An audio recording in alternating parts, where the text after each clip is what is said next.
வணக்கம் நண்பர்களே. பாஜகவுடன் கூட்டணி சேரும் திமுக. அமித்ஷா கனிமொழி பேச்சுவார்த்தை. தாவேகாவுக்கு நெருக்கடி கொடுக்க திட்டம்.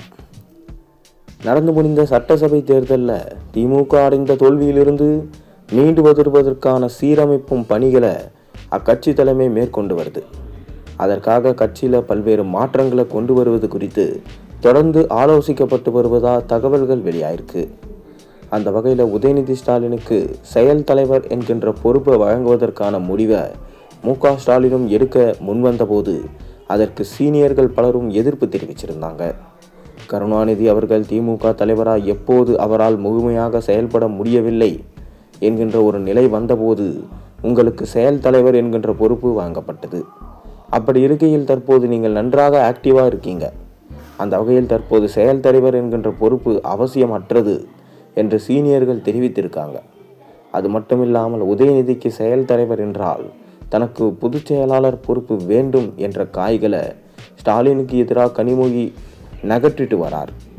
இப்படி பரபரப்புக்கு மத்தியில் தமிழகம் முழுவதும் கட்சியை சீரமைத்து 2 தொகுதிகளுக்கு ஒரு மாவட்ட செயலாளர்கள், மேலும் இடைத்தேர்தலை எப்படி எதிர்கொள்வது என்பது குறித்தும் தீவிர ஆலோசனையில் ஒரு பக்கம் திமுக இறங்கியிருக்க, மறுபக்கம் டெல்லி அரசியலை கனிமொழி மூலம் பாஜகவை நோக்கி நகர்த்திருக்கிறார் முன்னாள் திமுக தலைவர் மு.க. ஸ்டாலின்.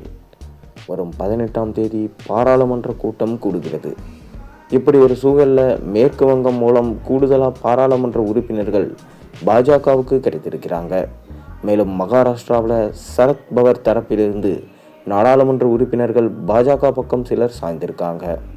அந்த வகையில் இன்னும் 30 முதல் 40 உறுப்பினர்கள் இருந்தால் போதும், நாடாளுமன்றத்தில் பல மசோதாக்களை பாஜக வெற்றிகரமாக நிறைவேற்றிவிடும். ஆகையால் திமுக உதவியும் பாஜகவுக்கு தற்போது தேவைப்படுது. அந்த வகையில் கனிமொழிக்கும் பாஜகவுக்கும் இடையிலான நட்பு என்பது மிக ஆழமானது.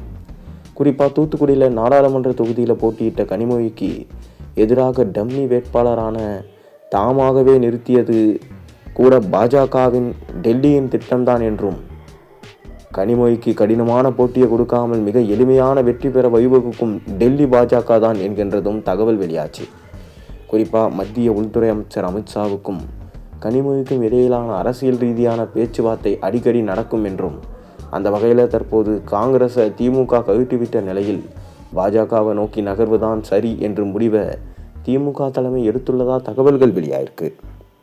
குறிப்பாக காங்கிரசுக்கும் தற்போது ஆட்சியில் இருக்கும் தமிழக வெற்றி கழகத்திற்கும் நெருக்கடி கொடுக்க வேண்டும் என்றால் அது பாஜக துணையோடு தான் செய்ய வேண்டும் என்று முடிவெடுத்துள்ள திமுக தலைமை பாஜகவை நோக்கி நகர்வதற்காக கனிமொழி மூலம் தொடர்ந்து பேச்சுவார்த்தை நடத்தி வருவதாகவும், அந்த பேச்சுவார்த்தை மிக சுமூகமாக சென்று கொண்டிருக்கிறது என்கின்ற தகவல்கள் வெளியாகியிருக்கு.